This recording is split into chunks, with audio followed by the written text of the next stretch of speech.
Programa de opinión de producción nacional, con elementos de lenguaje, salud, sexo y violencia. Apto para todo público.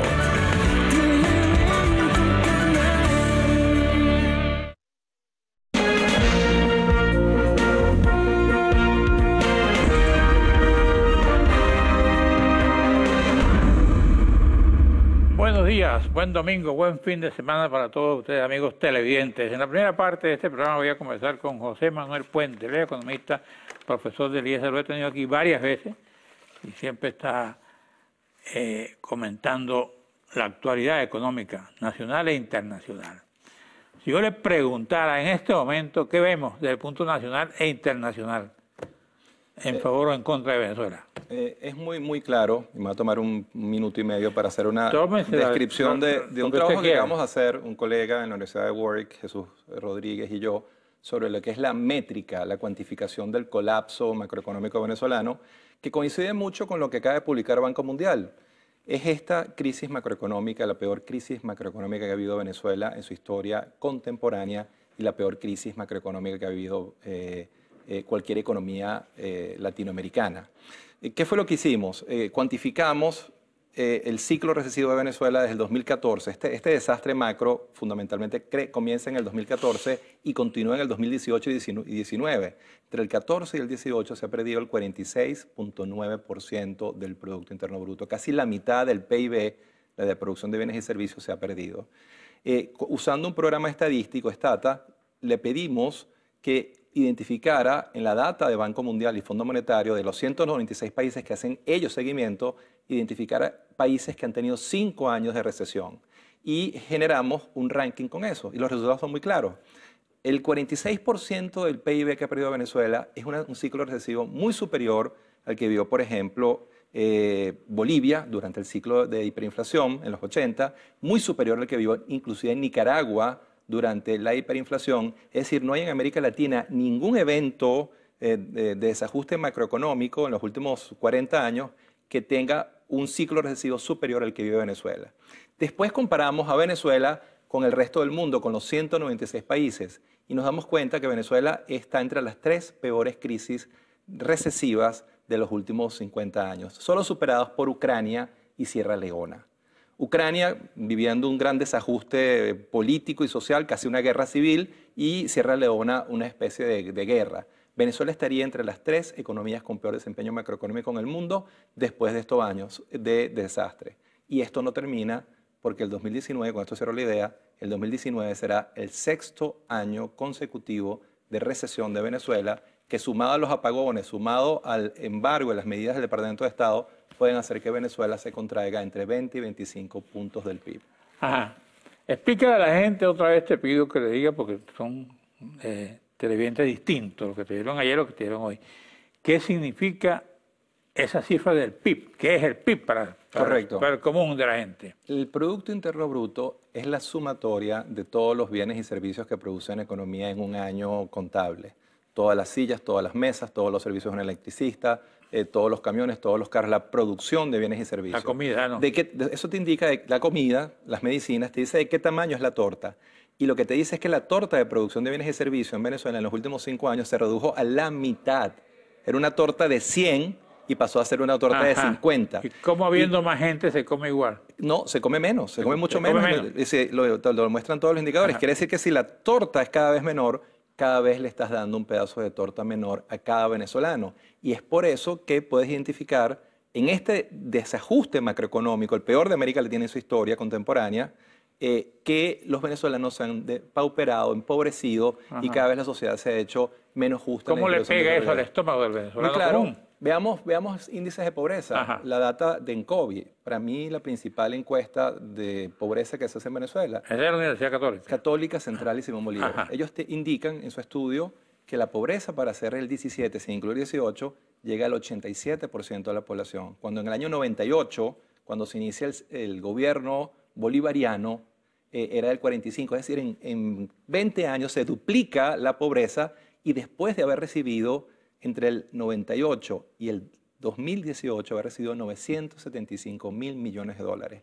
No hay ninguna razón para que un país, después de haber recibido el cañonazo, el choque petrolero más grande en intensidad y duración de su historia, termine con la mayor crisis de su historia, la mayor crisis de América Latina. Y todos los indicadores sociales lo ratifican. Salario mínimo, el más bajo de la historia.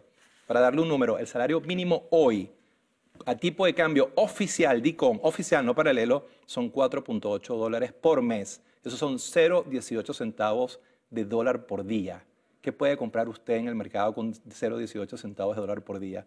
Mucha gente está perdiendo peso, pérdida de masa muscular, caída de la ingesta calórica, está dejando de comer 1 o 2 veces al día, no puede comprar las medicinas o los alimentos que requiere. Es decir, este desajuste macroeconómico está teniendo impactos devastadores sobre lo social. Ok. Yo estuve en este programa también a Jesús Faría, que es parte opuesta a la oposición. Él dice todo lo contrario, que por qué si la situación está como dicen los economistas, dice él, el pueblo sale a apoyar al gobierno, no sale a protestar o no sale a manifestar. ¿Cómo se explica eso? Sí, eso... ¿Cómo lo explicaría usted? Vamos a un receso para que lo explique después bien claro.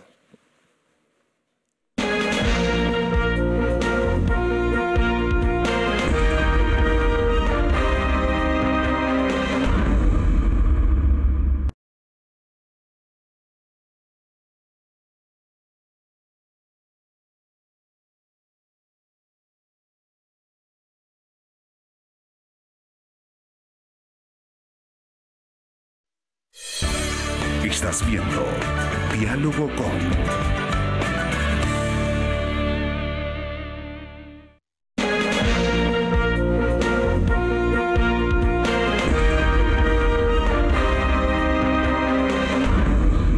Bueno, le dejé la pregunta. No, eso es una pregunta clave y es muy importante. Una cosa es la economía y otra cosa es la política. El desastre macroeconómico es empíricamente verificable con exactitud y con data internacional de muy alta calidad. ¿Cómo responden los agentes económicos a esa situación económica y social? Es otra cosa. Pero lo que podemos ver en las encuestas es que a pesar de que no haya habido un cambio político, un 86, 88, hasta 90%, indican algunas encuestas, están solicitando y piden un cambio político en Venezuela, porque la situación es insostenible para la mayoría de los venezolanos. Entonces, evidentemente, las encuestas muestran que el gobierno ha perdido una gran parte de su apoyo popular, consecuencia de años de catástrofe económica, de haber llevado a la economía al peor desempeño macroeconómico de su historia. Y ya vamos por el 6º año consecutivo. Si un gobierno en 6 años no ha aprendido cómo revertir el ciclo recesivo, no ha aprendido cómo revertir el ciclo de hiperinflación, el ciclo de escasez, ¿por qué yo como venezolano voy a pensar o creer que ese gobierno incompetente va a hacer las cosas bien en el año 2020? Yo tengo muy poca fe y creo que no es posible. Creo que el presidente no tiene la competencia, no tiene el equipo y no tiene la credibilidad en los mercados para instrumentar el programa de estabilización que requiere Venezuela. La pregunta que hacía Faría, ¿dónde está el equipo? ¿Dónde está la inteligencia de los que se oponen al gobierno? Bueno, yo creo que en Venezuela hay un montón de venezolanos independientes que forman parte de los partidos, inclusive dentro del gobierno, que tienen la competencia para instrumentar un programa de estabilización creíble. Lo hay, el capital humano lo hay. Solamente que necesitas tener un gobierno y tienes que pasar por una transición política, por las vías electorales democráticas, que genere un gobierno de base amplia. Señor Croix, un punto clave que los economistas entendemos es que necesitas un gobierno fuerte con un respaldo amplio para poder instrumentar estos programas de reformas que esta economía durante 10 o 15 años ha reclamado. Si tienes ese líder con esa base de apoyo, el equipo se puede montar y las ideas existen. No hay que inventar el agua fría, solamente hay que ver qué fue lo que hizo Brasil para corregir el problema hiperinflacionario, lo que hizo Chile para reconstruir su economía o lo que está haciendo Perú en este momento, que es la economía más dinámica de América Latina después de haber tenido a Alan García en los años 90. ¿Tú estás hablando de sacrificios para la población? No. Te pregunto. No tiene que ser un programa contractivo. No, tiene que haber medidas. No un paquete económico. No, eso de paquete, olvidemos de eso. Okay. Estamos hablando de un programa de estabilización, donde ciertamente, hay que ser honesto, va a haber algunas medidas a medidas desagradables, pero el programa en sí, el programa de reformas, de estabilización, no tiene que ser contractivo. Si tú tienes ayuda financiera internacional, tú puedes generar en una primera etapa un programa expansivo donde puedes aumentar el salario de los venezolanos, que es el más bajo de América Latina, y donde puedas generar una red de subsidios directos focalizados para asegurarte que la mayoría de los venezolanos tengan acceso a medicinas y alimentos. En ¿Cómo le vendes tú a un pueblo un programa económico a corto plazo, cuando está, digo, a largo plazo, cuando está acostumbrado a la inmediatez? ¿Cómo hacer? Bueno, creo que los venezolanos, después de tantos años de sufrimiento y errores, tenemos que aprender la lección. Este gobierno ha hecho algo peor que llevar a cabo reformas. No las ha hecho. Entonces ha destinado a esta economía a 5 años y va para el 6º año de recesión y de el nivel de empobrecimiento y de operación más grande que ha vivido esta economía. Entonces es la hora de aprender la lección y saber que si el futuro va a ser diferente, algunas cosas tendremos que hacer hoy. Y el programa, como digo, con ayuda financiera internacional, Venezuela requiere, lo estamos hablando ahorita, entre 50 y 70 mil millones de dólares. ¿Y hay esa voluntad de ayuda financiera internacional para el país? Con un gobierno nuevo, con un liderazgo coherente y con un programa de estabilización coherente que ataque los grandes desequilibrios cambiarios, fiscales y monetarios, sí hay el respaldo. ¿Cuál sería el costo para el venezolano de un programa de ayuda financiera internacional? Bueno, yo creo que ahí está parte de la negociación. Venezuela tiene las reservas petroleras más grandes del mundo. Tiene el 25% de las reservas petroleras del mundo. Si hay un programa con un equipo coherente, los mercados estarían dispuestos a prestar ese dinero porque saben que Venezuela sigue siendo una de las economías de mayor potencial de América Latina. ¿Tú hablas de entregar petróleo? Yo estoy hablando de muchas cosas. Estoy hablando de desmontaje del control de cambio, de los controles de precios, de búsqueda financiera internacional, de reestructurar la deuda. Estoy hablando de llevar a cabo un ajuste fiscal que cierre la brecha entre ingresos y gastos y evite que se financie el presupuesto a través de dinero inorgánico que genera hiperinflación. Pero también estoy hablando de programas masivos. ¿Cuál sería el papel de PDVSA, por ejemplo? De subsidio directos focalizados al 50 o 60% de la población, incluyendo una mejoría importante del salario del venezolano en una primera etapa gracias a esa ayuda. ¿De dónde PDVSA tiene que reconstruirla y hay que decirle a los venezolanos las cosas con claridad. PDVSA está quebrada, destruida después de 20 años de incompetencia e ineficiencia, igual que se destruyó el sistema eléctrico. Tienes que ir a una coalición público y privada, capital privado, capital público, capital humano que vas a tener que importar, venezolanos que se fueron, que saben de petróleo, que nos ayuden a reinventar la industria y que volvamos a producir al menos lo que producíamos el año 98. En este momento producimos menos de 1 millón de barriles de petróleo por día. Eso es 1/3 de lo que producíamos en el 98. Es decir, el corazón de esta economía está simplemente devastado después de 20 años de errores. ¿De dónde salen los recursos para mejorar la economía? ¿De afuera? Tú dices, ayuda financiera. Sí, tienen que venir de Estados Unidos, de Rusia. Probablemente de un pool. Estamos hablando de los multilaterales. Banco Mundial, Fondo Monetario, CAF, BID. Por ejemplo, CAF y BID pueden ayudar con algunos recursos para reconstruir el sistema eléctrico nacional. Y después probablemente tienes que ir a la comunidad internacional. Teniendo al petróleo como colateral, como garantía, una parte de la comunidad internacional podría estar dispuesta a dar donaciones y préstamos que tiene cómo cobrarlos porque Venezuela tiene las principales reservas de petróleo del mundo. Entonces, ese pool te puede generar el volumen de recursos para atacar todos estos desequilibrios macroeconómicos, fortalecer tu sector externo, entregarle dólares al aparato productivo, a las empresas, para insumos, bienes finales, compras de repuestos, para que se reactive y se destranque el juego recesivo. Pero necesitas ayuda financiera internacional porque el nivel de reservas venezolanos hoy es de 8.000 millones de dólares, el más bajo de los últimos 21 años. Por ese nivel es imposible estabilizar la economía. No entendí bien lo de PDVSA. ¿Tú crees que PDVSA puede entregarse al sector privado, al sector internacional? No. Yo no. Aquí hay que dar un debate nacional y una vez que hay un cambio, habrá que hacer una evaluación, un inventario de daños y la industria está destruida. Por ahora yo creo que PDVSA puede seguir siendo pública. Puede sobrevivir. Puede sobrevivir, pero tiene que reinventarse e inevitablemente tiene que captar capital humano del resto del mundo, los venezolanos que se fueron y otros de otras nacionalidades que sepan de petróleo, y tiene que captar capitales financieros porque PDVSA no tiene ni los capitales humanos ni financieros para reinventarse. Y esa es la realidad. Y uno puede decir, a mí no me gusta eso porque yo quiero que PDVSA sea 100% pública, pero no hay la capacidad financiera de mantenerla como está. Ahora, todo eso que tú estás diciendo, muy bueno, se parece. ¿Tú crees que en un país con inestabilidad política, qué es lo que puede venir? Claro. Se realice. De esto sabe usted mucho más que yo. Entonces aquí lo que hace falta es una clase política con mano izquierda, haciendo política, generando consensos, generando acuerdos, bases de apoyo y una política comunicacional que explique, que haga digerible esas reformas y cómo esas reformas se van a transformar en bienestar para la mayoría de los venezolanos, especialmente para los más humildes. Pero si la gente no lo siente así, por ejemplo, si a mí me pide sacrificio, pero tú no te sacrificas. No, aquí esto tiene que ser, y el primero que tiene que dar una muestra de rectificación es el gobierno y amarrarse de los pantalones. Así es. Y una vez después de eso le solicita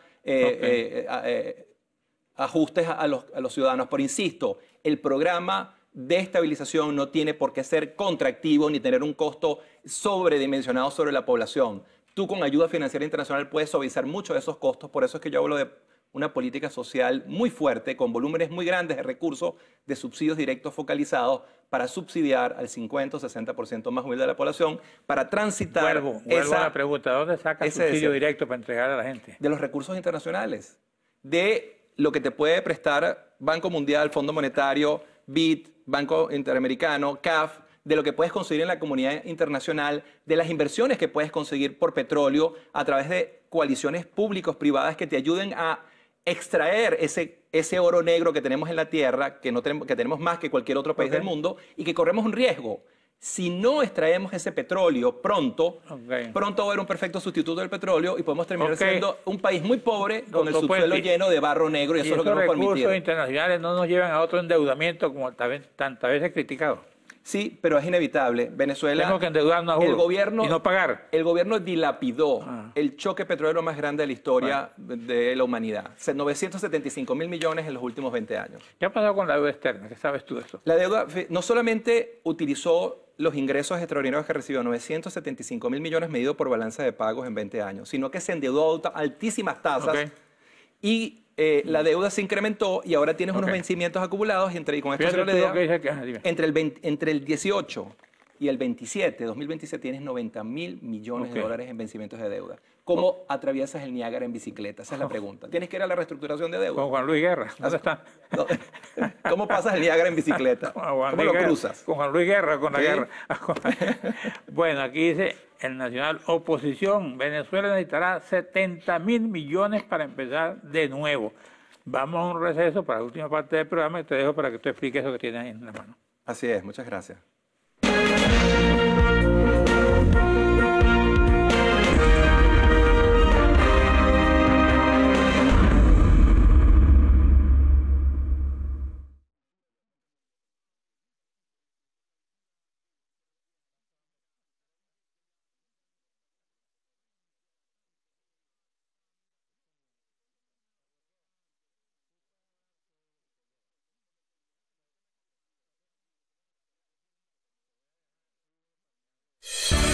Estás viendo Diálogo con...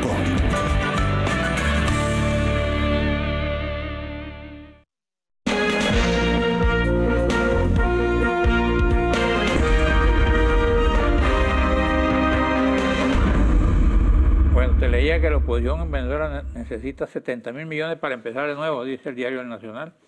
Dice aquí, Venezuela precisará entre 60.000 millones y 70.000 millones de dólares de inyección financiera para echar a andar el país sumido en una de las más grandes, peores crisis de la historia.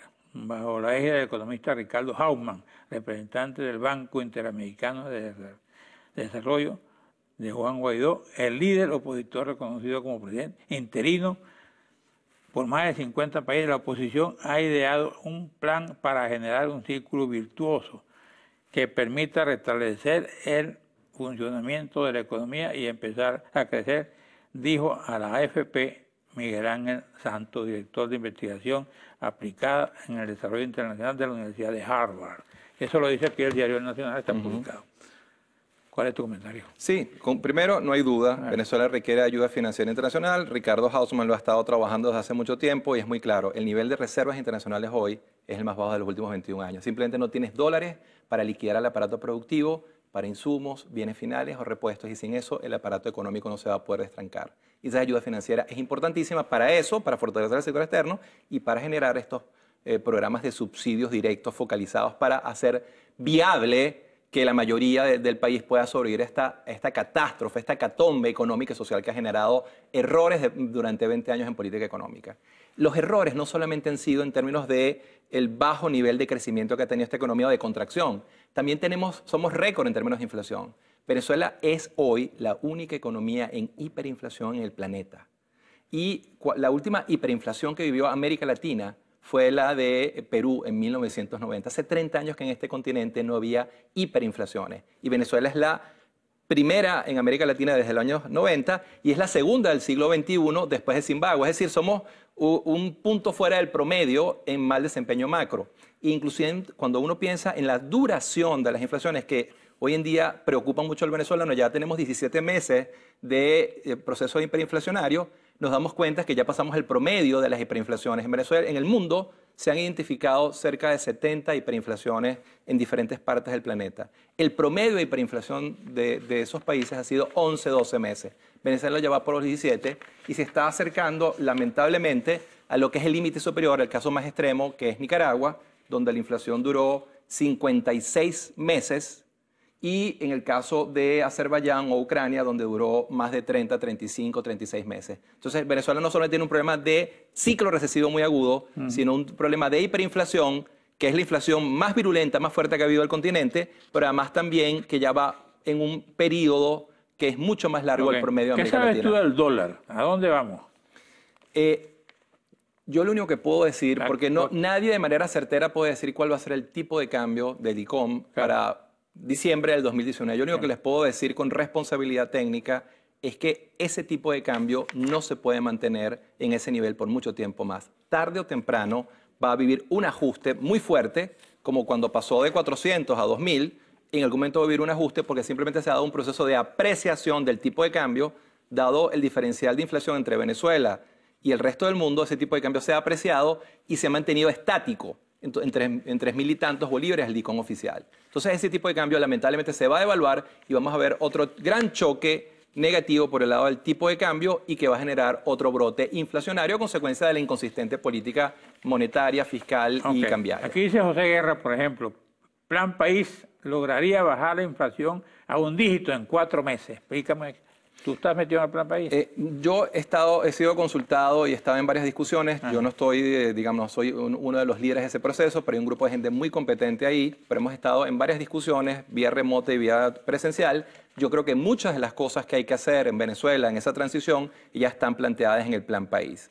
Y sí, puede ser 4 meses, puede ser más, puede ser menos, pero yo creo que podemos pensar un poco en lo que hizo Brasil con el Plan Real, donde a través de un programa de estabilización, con una coherente política monetaria, cambiaria y fiscal, ir reduciendo poco a poco la inflación y llevarla de hiperinflación a una inflación de un dígito que converja con el promedio de América Latina, y la inflación de América Latina es 4% en este momento. ¿Qué tienes tú ahí en esos papeles?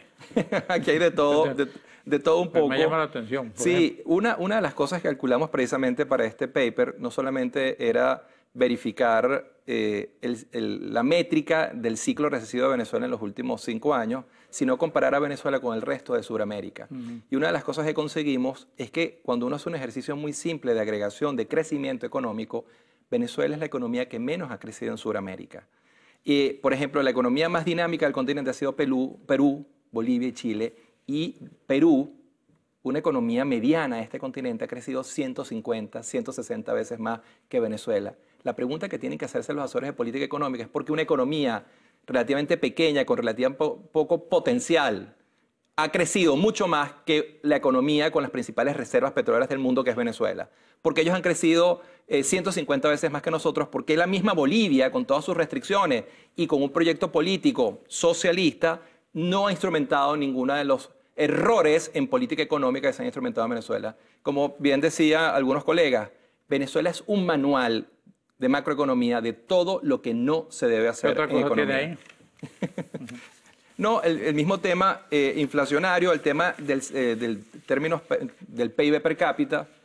Calculamos el Producto Interno Bruto por habitante y nos damos cuenta que el Producto Interno Bruto por habitante para el cierre del 2018 es el más bajo desde 1950. Es decir, Nunca antes nuestra producción de bienes y servicios en términos per cápita había sido tan baja como esta. Están haciendo señas que conclusión, nos pasamos hay que el tiempo. instrumentar el programa de estabilización para revertir el desastre, para salvar a la mayoría de este país. Bueno, gracias al doctor Puente. En la próxima parte voy a conversar con la doctora Marixa Durán Castillo, presidenta de la Sociedad Venezolana de Medicina Interna. Gracias, doctor. Gracias a ustedes.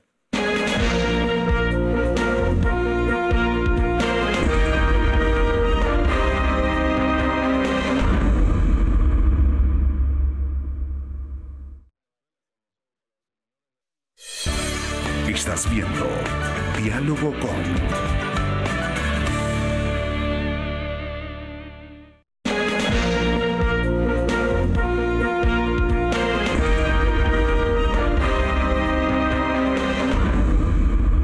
Bueno, ahora voy a conversar con la doctora Marixa Durán Castillo. Ella es presidenta de la Sociedad Venezolana de Medicina Interna.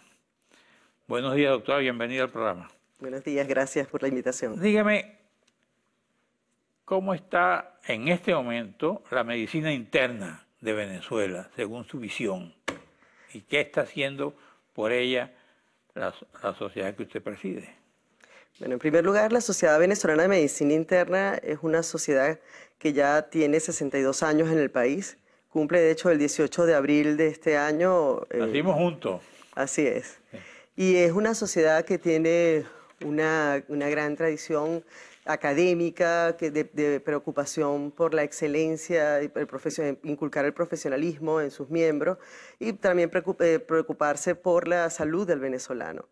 Lamentablemente, a pesar de todos los esfuerzos que la Sociedad Venezolana de Medicina Interna hace por llevar esa excelencia, por la preocupación que manifiesta por nuestros pacientes, esta medicina interna está como el país. La salud de nuestro país está pasando por momentos nunca antes vividos. Hay una crisis que de verdad pensamos que jamás iba a llegar. Siempre nuestra capacidad de asombro cada vez es mayor porque uno cree que ya llegamos al fondo, a lo último, pero cada vez vemos que con preocupación que la situación empeora. Entonces, ¿cómo se refleja eso en la clínica?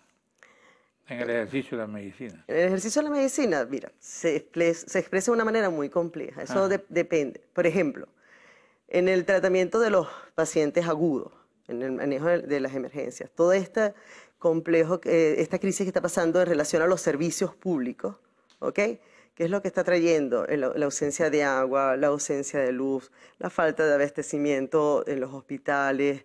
Esto lo que trae consigo es que hayan surgido enfermedades que ya en el país estaban previamente controladas. Hay una gran dificultad de afrontar tanto los tratamientos agudos como crónicos de nuestros pacientes.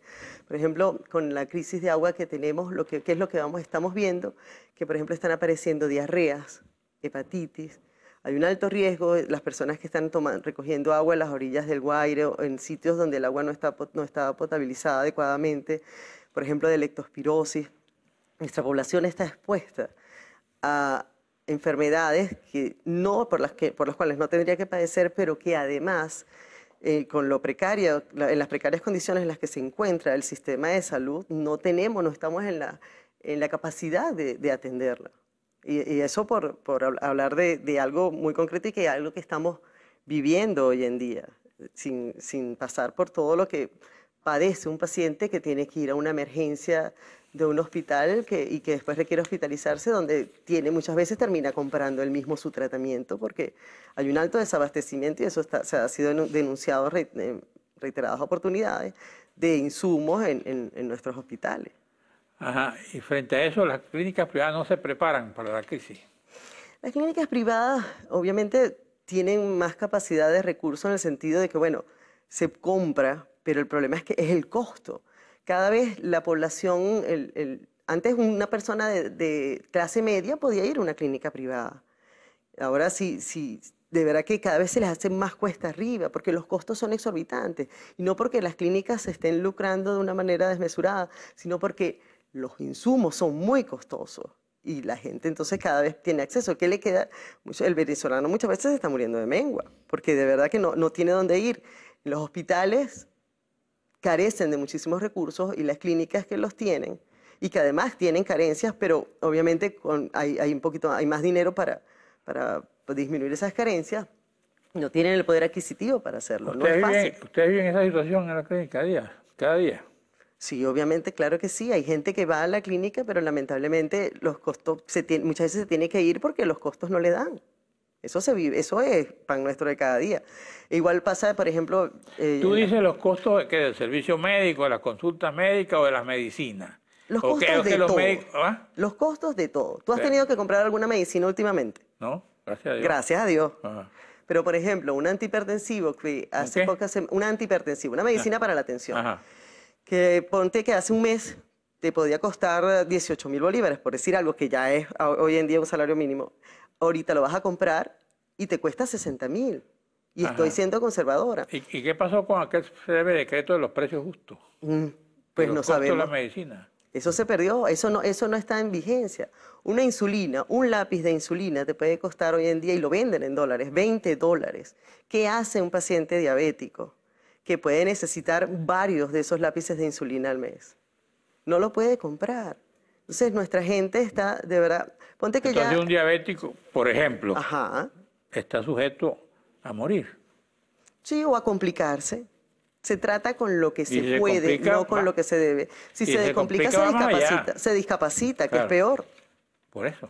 Exacto. Eso es lo que está viviendo, ese drama es lo que está viviendo nuestra población, y particularmente cuando preguntaste los adultos, que son es la población que atendemos los médicos internistas. Doctora, ¿qué otro problema le preocupa a usted en el ejercicio de la medicina y en el país? Usted como profesional. Vamos a un receso y cuando venga me contesta. Seguro.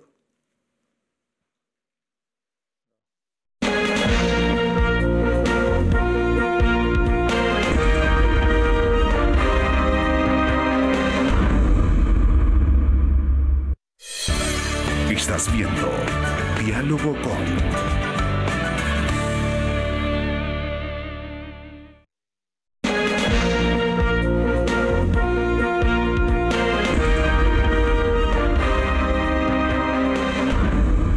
Bueno, te dejé una pregunta y te agrego esto. ¿Qué pasa en un hospital cuando se va la luz? ¿Ustedes están preparados?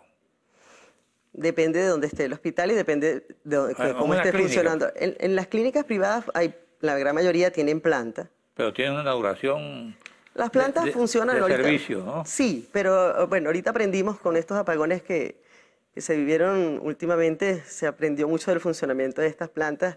Estas plantas son alimentadas por combustible y lo importante es tener disponible el combustible para que se garantice su funcionamiento. El problema es que esas plantas solamente están conectadas a ciertas áreas. Entonces, y básicamente son las áreas críticas. La emergencia, las unidades de cuidados intensivos, un ascensor para subir y bajar pacientes de quirófano, pero obviamente la clínica trabaja a mitad de capacidad. Y, por ejemplo, el agua sube por una compresión, por un compresor, entonces también ese compresor se debe conectar a esa planta.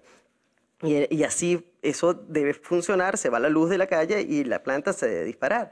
El problema es cuando la planta no arranca, que tienes conectados en las instituciones, estoy refiriéndome a instituciones públicas, donde, por ejemplo, tienes un paciente conectado a un ventilador, algunos tienen batería, otros no.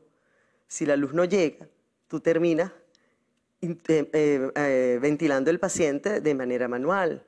Pero eso es algo que es finito, tú puedes estar ventilándolo muchas horas, pero tú no sabes cómo esos ventiladores tienen una regulación de acuerdo a las características del paciente, y tú ahí simplemente lo que estás es mandando hasta que puedas, porque también tienes que rotarse el personal. Las bombas, ciertas bombas de infusión también tienen pilas, pero esas pilas también se agotan. Los niños son particularmente vulnerables a esos apagones, los niños que están en las unidades de terapia intensiva. Estás en quirófano, se te va la luz, no arrancó la planta o no tienes planta. ¿Qué pasa ahí? Bueno, ojalá, lo primero es que ojalá la máquina de anestesia tenga pilas que te permita terminar la cirugía. ¿Y eso tiene una duración? Eso tiene una duración finita y lo importante es que la pila esté vigente y esté buena. Y lo otro es que muchas veces tienen que terminar, y lo hemos visto. ¿Estás hablando de los hospitales públicos o los hospitales privados? Estoy hablando de los hospitales privados, de los hospitales públicos. ¿Y en los privados hay pilas? En los privados, por ejemplo, en el sitio donde yo trabajo, la planta funciona y la planta está... Digamos, quirófano tiene una acometida con la planta. De manera que si se va la luz, la planta arranca y tú puedes terminar la cirugía. Pero hemos visto imágenes por las redes donde lamentablemente la gente termina cirugías con luces de celular. Eso no lo estoy inventando yo. Eso es algo que ha pasado muchas veces en el interior del país, acá, porque acá en Caracas... ¿No pasaba? ¿En tu clínica no ha pasado? Que termináramos con luz de celular, gracias a Dios, no. Incluso en el último apagón no había nadie en quirófano. Y las veces en otra oportunidad donde sí había alguien en quirófano, la planta, gracias a Dios, arrancó. Pero sí, o sea, es una situación compleja cuando se va la luz en una institución pública. Fíjate lo que pasó en el hospital universitario en aquella oportunidad en que la planta, cuando ellos no tenían planta, la planta estaba dañada y la planta no arrancó. En Maturín, ahorita en este último apagón, hubo varias personas que fallecieron a consecuencia del apagón. La encuesta nacional de hospitales mostró en una radiografía que se hizo entre noviembre del año pasado y febrero de este año, que alrededor 79 personas, si mal no recuerdo, fallecieron en esa época a consecuencia de la falta de servicio eléctrico. Entonces es una situación muy seria. Pregúntale a los maracuchos que tienen una gran experiencia con esto de los apagones. ¿Qué es lo que pasa cuando se va la luz allá? No hay que preguntar a los maracuchos, pregúntame a mí también cuándo se va la luz aquí en Caracas. Por eso, pero en el interior, nosotros ahorita en Caracas lo estamos padeciendo. Para nosotros, ahora, digamos, nunca lo habíamos vivido con tal intensidad. En el interior del país, la situación de los apagones y de las carencias de diversos servicios, no solamente electricidad, sino agua y gas, es una cuestión del día a día. Estamos terminando el programa. ¿De la clínica se ha ido mucho médico? En general del país. ¿Del país? Del país se ha ido mucho médico, sí. ¿No? Pero es que se van porque ejercer la medicina en el país es difícil para nuestros muchachos.